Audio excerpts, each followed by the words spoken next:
नमस्कार प्रेक्षकांनो, तर आपण बघत आहात मन धागा धागाचा आजचा एपिसोड. बरं का प्रेक्षकांनो, एपिसोडच्या शेवटी मात्र तुम्हाला एक सरप्राईज मिळणार आहे. तर इथे बघा, अण्णा सुखदाशी फोनवर बोलतात आणि तू येणारच का नाहीस, तू येच असं ते इथे तिला सांगतायत, आग्रह करतायत आणि ती येते म्हणाली आहे म्हणून इथे खुश होत आहेत.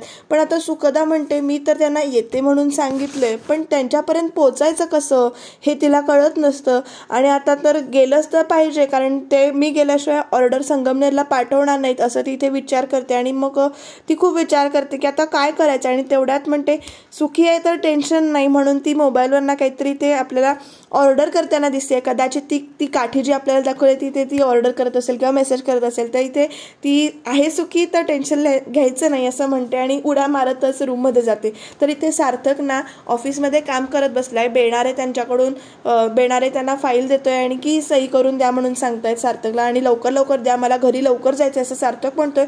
पण तेवढ्यातच बघा इथे बेणारेंच्या मोबाईलवर आलाय मेसेज. सुखदाने त्यांना सांगितलंय मेसेज करून की तुमच्या बॉसला ना जरा वेळ ऑफिसमध्येच थांबवा, लवकर घरी पाठवू नका असं तिने इथे सांगितले, कारण ती तर इथे जाणार असते बाहेर घराच्या, म्हणून इथे त्याला ती मेसेज करून सांगते. आणि आता बेणारे विचार करतायत की सार्थकला थांबवायचं कसं, कारण सार्थक तर गडबड करतोय, घरी लवकर जायचंय आणि पटकन फाईलवर द्या मी सही करून देतो असं तो सारखं सांगतोय की बेणारे आवरा, टाइमपास करू नका, घरी लवकर जायचंय.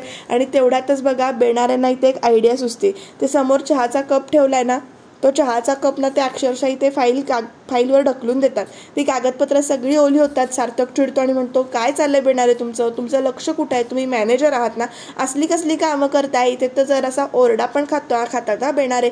पण आता सुखदाने सांगितलंय म्हटल्यावर बेणारे मात्र इथे चहा सांडून मोकळे झालेत आणि आता म्हणतात की मी परत तुम्हाला प्रिंट आणून देतो, तुम्ही इथेच बसा, एक 5 मिनिटात आणून देतो. आधी अर्धा तास म्हणतात, मग लगेच सार्थक म्हणतो बेणारे मला लवकर घरी जायचंय, तुम्ही लवकरात लवकर मला कागदपत्र आणून द्या असं म्हणून ना सार्थक इथे विचार करत बसतोय. आणि इकडे बघा घराचं चित्र दाखवलंय. म्हणजे आकांक्षा जी आहे ती सुखदाला सांगते की ही घे तुझी काठी, आदर्श दादाने पाठवली आहे आणि तू जाऊ नकोस ना, दादा ओरडेल सार्थक दादा आला तर, तू असं का करतेस, प्लीज प्लीज प्लीज जाऊ नकोस ना, तुझं काय काम असेल ते नंतर कर. पण इथे सुखदा ऐकायलाच तयार नाहीये. ती म्हणते की खूप खूप अर्जंट काम आहे आकांक्षा, मला गेलंच पाहिजे आणि तुझा दादा ना तुला ओरडणार नाही, आपण एक आयडिया करूया असं म्हणते. आणि बेडवर उषा आहेत ना, त्या उषा लावते आणि त्याच्यावर पांघरून घालते आणि म्हणते की तुझ्या दादाला वाटेल आल्यावर की आता सुखदा इथे शांत झोपले, त्याची गुणी सुखदा म्हणते शांत झोपले, तू काळजी करू नकोस, मी ही गेले आणि ही आले, प्लीज मला जाऊ दे ना असं म्हणते. आणि इथे बघा बेडवरती असं अक्षरशः कोणतरी झोपलंय असं वाटतं. आणि इकडे सुखदा आकांक्षाला काहीतरी गोड बोलून सांगते आणि इकडे निघून येते. तर इकडे अण्णा सुखदा अजून कशी आली नाही याचा विचार करतायत. ती येईल ना, अजून कशी आली नाही. आणि तेवढ्यातच सुखदा हाका मारत येते आणि ती अक्षरशः येताना उड्या मारतच येते. पण सगळे लगेच तिच्या भोवती जमा झालेत. अगं हे काय झालं, तू कशी आलीस, खरं चुकलंच आमचं, आम्ही तुला बोलवायला नको होतं. तिला सगळे हात धरून नदी सोफ्यावर आणून बसवतात. इथे हे मात्र लगेच चांगलं केलं, तिला हात धरून आणून बसवलंय. प्रेक्षकांना तुम्हाला काय वाटतं. तर इथे ती बसली आणि लगेच अण्णा म्हणतात की मी तुला बोलवायला नको होतं, काय झालं. ती म्हणते की मी काय नाही, पायरीवरनं पडले आणि माझा पाय मुरगळला. तर लगेच माई पण म्हणतात, म्हणजे त्या आई पण म्हणतात की आम्ही नकोच होतो तुला बोलवायला, तुझी काहीतरी अडचण आहे, आम्ही समजून घेतलं पाहिजे होतं, आमचंच चुकलं. लगेच सुखदा म्हणते की राहू दे, तुम्ही गिल्ट घेऊ नका, असू दे, मी आली ना आणि मी काय चालत नाही आलेली, मी कॅब करून आले, त्यामुळे काळजी करू नका. लगेच लीना पण म्हणते तुम्हाला तर खरंच खूप लागलंय.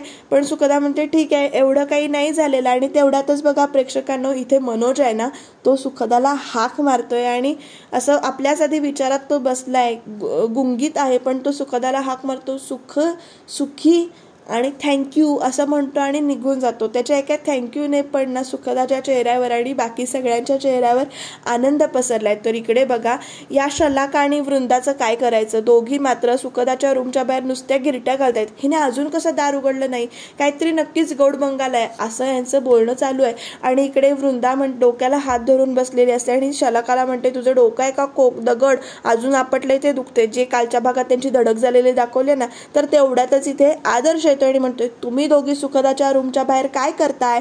तर लगेच शलाका म्हणते अरे आता संध्याकाळ होत आली आणि ती अजून बाहेर आली नाही ना, म्हणून जरा काळजी वाटली म्हणून आलोय. तर लगेच आदर्श म्हणतो ह्या रूमच्या बाहेर तुम्ही दोघींनी यायचं नाही, जावा इथून. आणि इकडे बेणारे मात्र टाइमपास करतायत.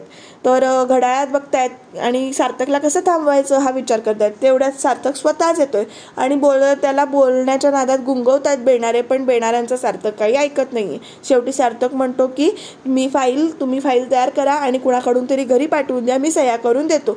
बेणारे परत तेच वाक्य त्याला सांगतात आणि सार्थक म्हणतो, बेणारे तुम्हाला काय झालंय, तुम्ही माझंच वाक्य मला कशाला सांगताय.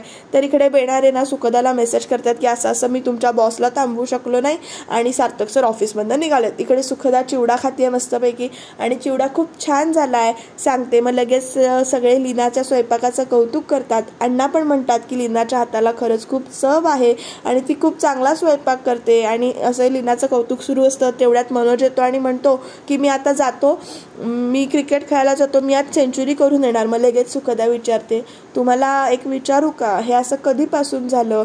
तर लगेच सगळे अण्णा बोलतात की ॲक्सिडेंट झाला आणि घरातलं चित्र पालटलं, त्याच्यावर आरोप टाकला होता ॲक्सिडेंटचा, त्याला अडकवलं होतं पण त्याची निर्दोष सुटका झाली.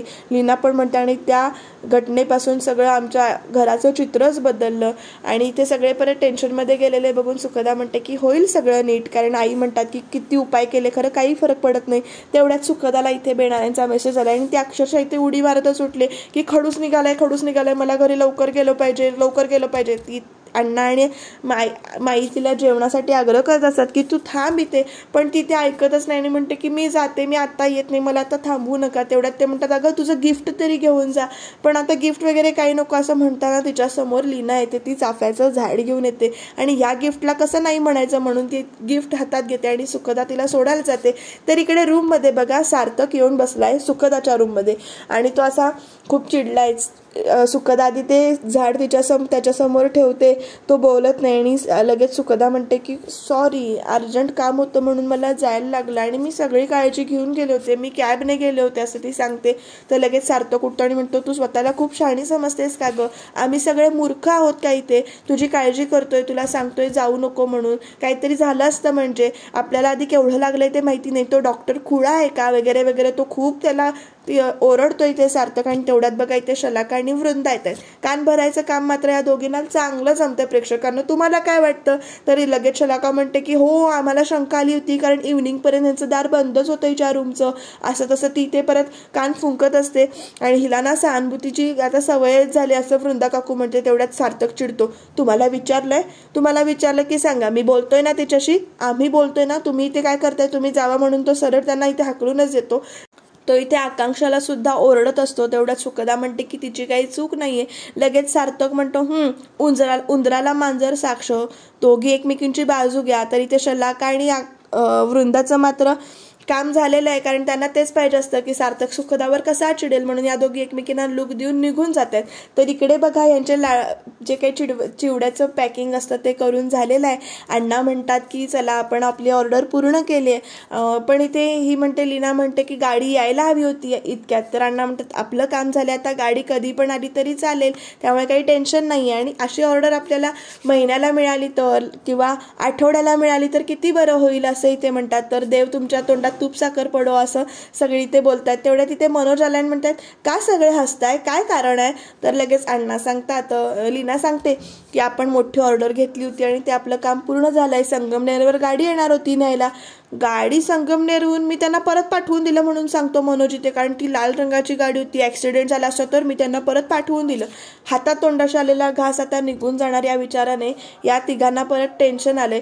काय 2 क्षण आनंदाचे दाखवतात आणि लगेच त्यांना टेन्शनमध्ये घातलेलंच आहे. तर इकडे सुखदा विचार करते आता मला पाणी पाहिजे प्यायला, मला तहान लागले, पाण्याचा ग्लास तर टेबलावर आहे आणि आता मी पाणी घ्यायला उठेन तेवढ्यात सार्थक येईल आणि त्याला ओरडायला कारणच मिळेल. आता काय करायचं. सार्थकला आता मी खोटं बोलते असंच वाटत असणार आणि शलाका लगेच कशी सांगत होती असा विचार करते. आणि तेवढ्यात तिला आठवतं की शिट्टी ठेवली, शिट्टी वाजवून पण कोण येत नाही म्हणून ती परत शिट्टी वाजवते. तेवढ्यात सार्थकच इथे येतो आणि म्हणतो की काय पाहिजे, काय झालं, कशाला शिट्टी वाजवतेस. तर मला पाणी पाहिजे, तहान लागली असं ती म्हणते. आणि सार्थक लगेच तिला पाण्याचा ग्लास टेबलावर असतो ते त्याला दिसतं आणि तो आणून देतो आणि तो जायला निघतो. तेवढ्यातच ती परत शिट्टी वाजवते आणि सॉरी म्हणते आणि म्हणते की मी आनंदीच्या घरी गेले होते. आणि सार्थक इथे असा चेहरा कॅमेरा मोठा करून बघतोय. पण प्रेक्षकांनो, उद्याच्या भागामध्ये बघा, ही दोघं चाफ्याचं झाड लावतात. ह्यांच्या दोघांच्या मध्ये आता कोणी आलं नाही पाहिजे असं इथे सुधा आणि आदर्श बोलतायत. पण उद्याच्या भागात प्रेक्षकांनो मोठा धमाका होणार आहे. एक सरप्राईज आहे तुमच्यासाठी. त्याच्यासाठी चॅनल सबस्क्राईब करा, कारण आनंदी येणार आहे.